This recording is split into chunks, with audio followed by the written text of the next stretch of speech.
வணக்கம். இன்றைய இந்த ஆழமான அலசலுக்கு உங்களை வரவேற்கிறோம். இங்க நாம உங்க குறிப்புகளை எடுத்து அதுல இருக்கிற முக்கியமான விஷயங்களை அலசி ஆராயிரோம். இன்னைக்கு நாம பார்க்க போற விஷயம் ஸ்ரீ வைஷ்ணவ சம்பிரதாயம். அதோட தனித்துவம் என்ன, அப்புறம் அது மோட்சத்துக்கு சொல்ற எளிய பாதை என்னங்கிறத பத்தி. இதுக்கு ஆதாரமா நீங்க கொடுத்த ஸ்ரீ வைஷ்ணவ சம்பிரதாயத்தின் மீதான பக்தி விசுவாசம் மற்றும் மோட்சத்திற்கான எளிய பாதைங்கிற குறிப்பு தான் இருக்கு. இந்த குறிப்புல ஒரு முக்கியமான விஷயம் சொல்றாங்க. அதாவது இன்னைக்கு இருக்கிற காலத்துல சிலர் தங்களுடைய ஆன்மீக வேர்களை மறந்துட்டு வேற சில பிரபலமான சம்பிரதாயங்கள் பக்கமோ இல்ல குருக்கள் பக்கமோ போறதா. இது சரியா தப்பான்னு நாம இங்க விவாதிக்க போறதில்ல. ஆனா இந்த ஸ்ரீ வைஷ்ணவ சம்பிரதாயம் உண்மையிலே என்ன தருது, அதோட முக்கிய அம்சங்கள் என்ன, அதை பின்பற்றவங்களுக்கு இந்த குறிப்பு என்ன வழிகாட்டுது, இதை புரிஞ்சுக்கிறதா நம்ம நோக்கம். இந்த குறிப்புல உங்க இன்ட்ரெஸ்டிங்கான ஒப்பீடு இருக்கு பாருங்க. நாம தேர்ந்தெடுக்க முடியாத சில விஷயங்கள் மாதிரி நம்ம தோல் நிறம், நம்ம பெத்தவங்க, நம்ம சம்பிரதாயமும் அப்படிதானே. ஒரு பெரிய விருந்து மாதிரி பாக்குது இந்த குறிப்பு. அப்படி ஒரு அழகான உவமையோட ஆரம்பிக்குது. ஓஹோ. காஷ்மீர்ல இருந்து கன்னியாகுமரி வரைக்கும் எத்தனையோ ஆயிரம் சிறந்த குருக்கள் வாழ்ந்த பூமி இது. அதனால பல வழிகள், பல அணுகுமுறைகள் இருக்கிறது ரொம்ப இயல்பு. இது பக்தியோட பசிய போக்க நிறைய வாய்ப்புகளை தருதுங்கிறது உண்மைதான். அப்படியா? இத்தனை வழிகள் இருக்கும்போது அப்போ ஸ்ரீ வைஷ்ணவர்கள் ஏன் அவங்க பாதையிலேயே இருக்கணும்னு இந்த குறிப்பு சொல்லுது? அதுக்கு ஏதாவது ஸ்பெஷல் காரணமா? ஆமா, அதுதான் இங்க முக்கியமான பாயிண்ட். ஒரு ஸ்ரீ வைஷ்ணவர் வேற பாதைகளை தேடி அலைய வேண்டிய அவசியம் இல்லைன்னு இந்த குறிப்பு அழுத்தி சொல்லுது. சரி. ஏதோ ஒன்னு ரொம்ப பாப்புலரா இருக்கு, இல்ல பெரிய ஆளுங்க பின்பற்றாங்கங்கிறதுக்காக நாமளும் அதை ஃபாலோ பண்ணணும்னு எந்த கட்டாயமும் இல்ல. இங்க இன்னொரு முக்கியமான விஷயம் என்னன்னா, யார் வேணும்னாலும் எந்த சமூக பின்னணியிலிருந்து வந்தாலும் சரி பஞ்ச சம்ஸ்காரம் செஞ்சுக்கிட்டு ஸ்ரீ வைஷ்ணவர் ஆகலாம். ஓஹோ. ஆமா, பிறப்பால ஒரு குறிப்பிட்ட சமூகத்துல தான் பிறந்திருக்கணும்னு எந்த நிபந்தனையும் இல்ல. அதையும் இது தெளிவா சொல்லுது. இது நிஜமாவே கவனிக்க வேண்டிய ஒண்ணு. எல்லாரையும் ஏத்துக்கிற தன்மை. சரி, அடுத்ததா பிரார்த்தனை முறை பத்தி சொல்றது எனக்கு ரொம்ப சுவாரஸ்யமா இருந்துச்சு. நாம பொதுவா நமக்காக தானே பிரார்த்தனை பண்ணுவோம். ஆமா.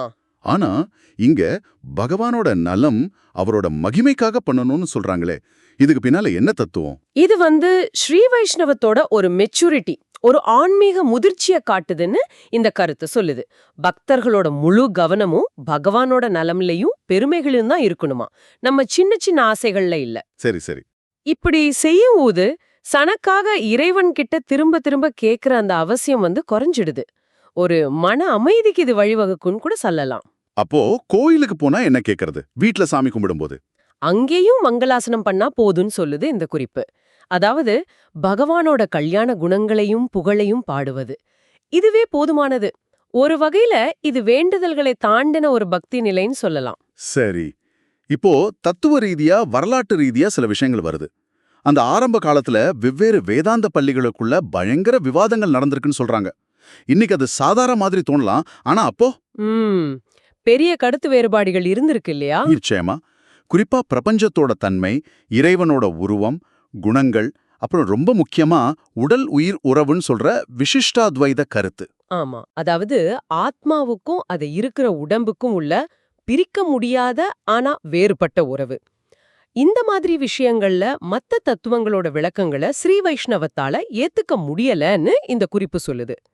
அந்த வேறுபாடுகளோட உண்மையான ஆழத்தை நாம புரிஞ்சுக்காத வரைக்கும் அந்த விவாதங்கள் வெறும் வார்த்தை விளையாட்டு மாதிரி தோணலாம்.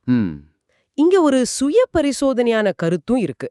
மத்த சில சம்பிரதாயங்கள் அவங்க கொள்கைகளை மக்கள்கிட்ட கொண்டு சேர்க்கறதுல ரொம்ப கவனம் செலுத்தி இருக்கலாம்.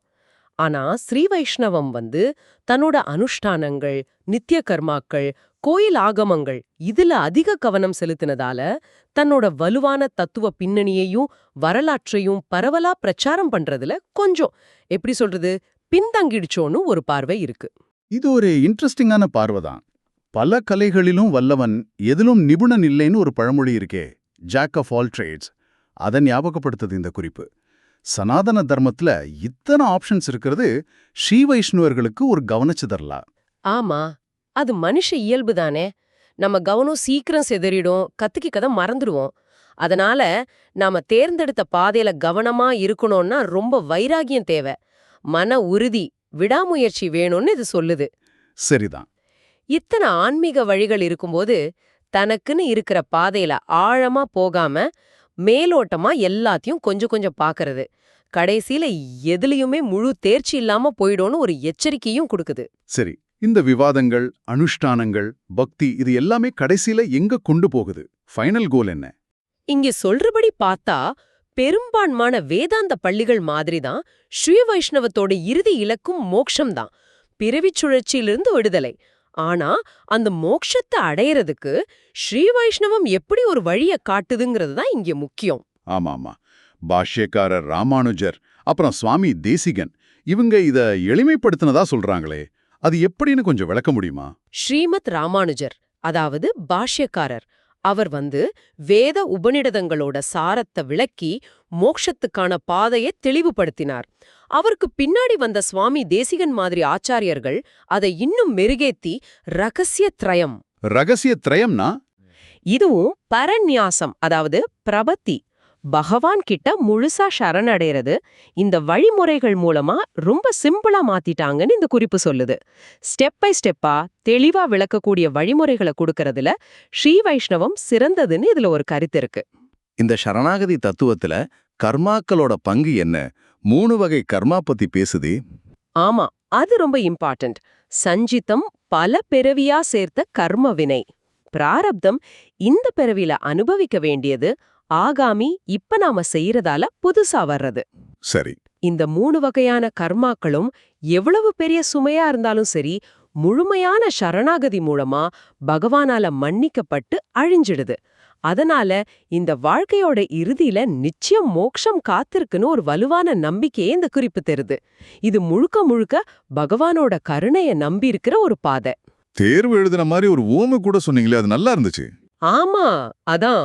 ஒரு பெரிய எக்ஸாம்ல பாஸ் பண்ணணும்னா சிலபஸ்ல இருக்கிற எல்லாத்தையும் படிக்காம முக்கியமான சில பகுதிகளை நல்லா படிச்சாலே போதும்ல.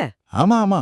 அது மாதிரி இந்த உலகத்துல அடையறதுக்கே ரொம்ப கஷ்டம்னு நினைக்கிற மோட்சத்தை அடைய ஸ்ரீ வைஷ்ணவம் ரகசியத்ரயம் மாதிரி எளிமையான ஆனா சக்தி வாய்ந்த வழிகளை கொடுக்குதுன்னு சொல்லுது. அந்த ரகசியத்ரயம்ங்கிறது ஒரு தங்கத்தட்டுல வச்சு நமக்கு கொடுத்த புதையல் மாதிரி. அதை அலட்சியப்படுத்தாதீங்கன்னு ஒரு அழுத்தமான வேண்டுகோளும் வைக்குது. இவ்ளோ தெளிவா பாதை இருக்கு, எளிமையான வழிகள் இருக்கு, ஆனாலும் ஆச்சாரியன் அதாவது குருவோட பங்கு ரொம்ப ரொம்ப முக்கியம்னு இந்த குறிப்பு திரும்ப திரும்ப சொல்லுதே, அது ஏன்? இது ரொம்ப அடிப்படையான கேள்வி. நாம ஆன்மீக பாதையில தடுமாறாம போகணும்னா ஒரு கைடு, அதாவது ஆச்சாரியனோட துணை கண்டிப்பா வேணும்னு இந்த கருத்து சொல்லுது. சரி.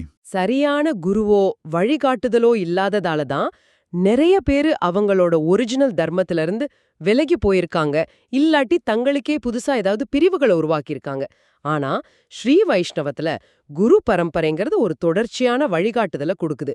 அந்த குரு பரம்பரை மேலையும் குறிப்பா நம்ம சொந்த ஆச்சாரியர் மேலையும் 100% நம்பிக்கை வைக்கிறது தான் அடிப்படை தேவை. அப்படியா? இங்க இன்னொரு படி மேல போய் சில சமயம் பகவானை விட ஆச்சாரியனே முக்கியமானவர்னு ஒரு கருத்து இருக்கு. ஏன்னா பகவான் கிட்ட நம்மள கொண்டு போய் சேர்க்கிறவரே ஆச்சாரியன்தான். ஓஹோ. இன்னொன்னு சொல்றாங்க, பாரதம் ஒவ்வொரு நூற்றாண்டிலையும் பல தெய்வீக ஆன்மாக்களை உருவாக்குது. அவங்க அந்தந்த காலத்தோட தேவைக்கு ஏத்த மாதிரி வர்றாங்க. ஆனா அப்படிப்பட்ட பெரிய பெரிய ஆளுமைகளால ஈர்க்கப்பட்டு ஸ்ரீ வைஷ்ணவர்கள் தங்களோட ஆழமான வேர்களையும் ஆச்சாரிய பாரம்பரியத்தையும் மறந்துடக்கூடாதுன்னு ஒரு எச்சரிக்கை இருக்கு. சரி, இதுவரைக்கும் தத்துவங்கள், வரலாறு, முக்கியத்துவம்னு பேசணும். இப்ப கொஞ்சம் பிராக்டிக்கலா வருவோம். இந்த ஸ்ரீ வைஷ்ணவ சம்பிரதாயத்துல இருக்கிறவங்க குறிப்பா இன்னைக்கு என்ன செய்யணும்னு இந்த குறிப்பு சில உறுதியான ஆலோசனைகள் கொடுக்குது. அத பார்க்கலாமா? நேரம் இருக்கிறவங்க இல்ல அதிகம் படிக்க முடியாதவங்கன்னு எல்லாருக்கும் ஏதோ வழி இருக்கிற மாதிரி தெரியுதே. நிச்சயமா. முதல்ல நம்பிக்கையே நங்கூரமடணும்னு சொல்லுது. அதாவது உங்க குரு பரம்பரையோட ஒரு அங்கமா இருக்கிறதுல பெருமைப்படணும். உங்க சொந்த ஆச்சாரியர் மேல முழுமையான 100% நம்பிக்கை இருக்கணும். அந்த நம்பிக்கை இல்லைன்னா தான் மனசு அலைப்பாஞ்சு வேற வழிகளை தேட ஆரம்பிக்கும். இவ்ளோ ஆழமான தத்துவமோ இவ்ளோ எளிமையான வழிகளும் இருக்கிற ஸ்ரீ வைஷ்ணவத்திலே முழு நம்பிக்கை வரலனா வேற எங்க போனாலும் திருப்தியான பதில் கிடைக்கிறது கஷ்டம்னு ஒரு வலுவான வாதம் இதுல இருக்கு. ஓகே, இந்த நம்பிக்கை தான் ஃபவுண்டேஷன்னா அடுத்த ஸ்டெப் என்ன? இலக்கியம் படிக்கிறது பத்தி வருதே. ஆமா, 2வது இலக்கியத்துக்கு முன்னுரிமை கொடுக்கணும்னு சொல்லுது. மத்த சனாதன தர்ம நூல்களையோ இல்ல வேற தத்துவங்களையோ படிக்கிறதுக்கு முன்னாடி நம்ம சம்பிரதாயத்தோட மூல நூல்களான திவ்ய பிரபந்தத்தோட எளிமையான விளக்க உரைகள். அது எதுக்கு முக்கியம்? அது வேதங்களோட சாரத்தை பக்தியோடையும் அனுபவ ரீதியாவும் புரிஞ்சுக்க உதவும். அப்புறம் ஸ்ரீ பாஷ்யத்தோட விளக்க உரைகள், அது வேதாந்தத்தை தர்க்க ரீதியா அறிவுபூர்வமா புரிஞ்சுக்க உதவும். இதெல்லாம் படிக்கணும்னு சொல்லுது. சுவாமி தேசிகன் காலம் வரைக்குமே ஸ்ரீ வைஷ்ணவ குரு சிஷ்ய பரம்பரையில 50க்கும் மேற்பட்ட முக்கிய படைப்புகளும் 100க்கும் மேற்பட்ட துணை படைப்புகளும் இருக்குன்னு சுட்டி காட்டுது. இதெல்லாம் கொஞ்சமாவது படிச்சு தெளிவானதுக்கு அப்புறம் நேரம் இருந்தா மத்தத பார்க்கலாம்.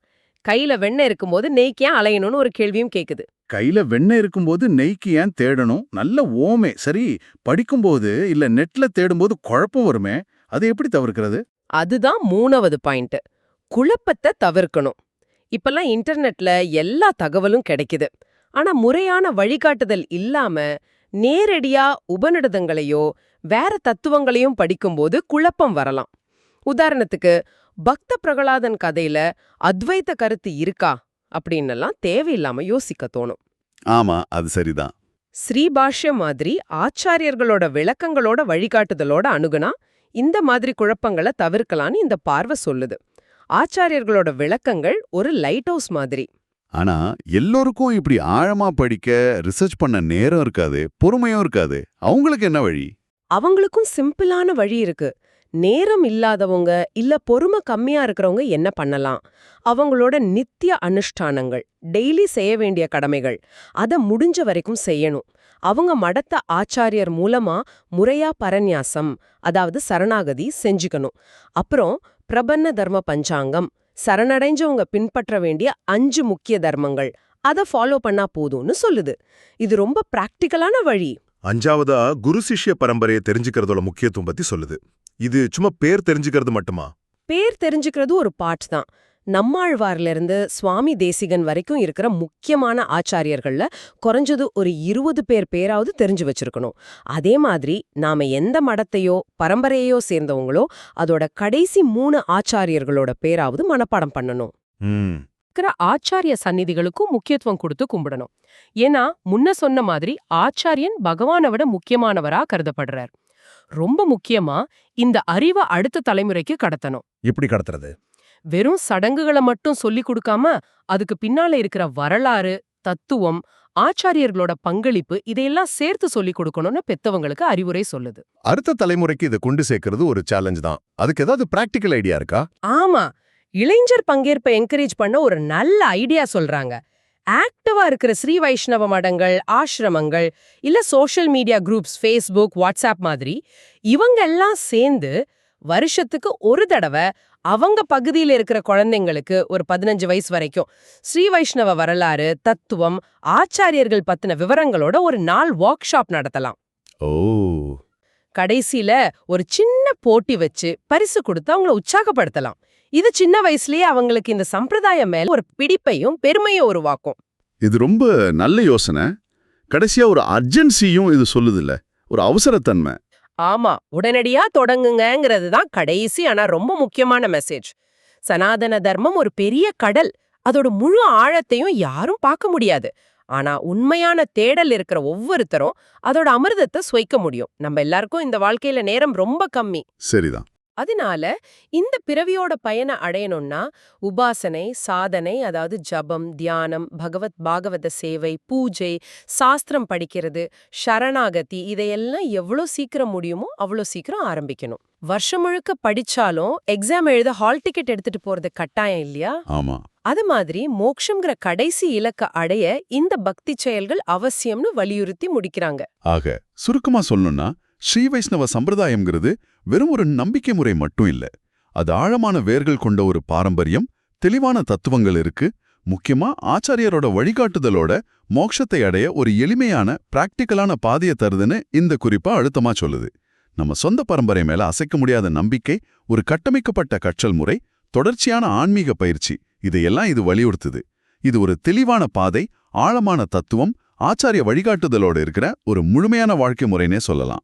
ஆமா, இந்த ஆய்வு முழுக்க ஸ்ரீ வைஷ்ணவத்தோட தனித்துவத்தையும் அது கொடுக்கிற வழிமுறைகளையும் பத்தி விரிவா பார்த்தோம். இது இந்த சம்பிரதாயத்தை பின்பற்றவங்களுக்கு ரொம்ப தெளிவையும் ஊக்கத்தையும் கொடுக்குங்கிறதுல சந்தேகமே இல்ல. அதே நேரம் ஒரு சிந்தனையை உங்ககிட்ட விட்டுட்டு போக விரும்புறோம். சொல்லுங்க.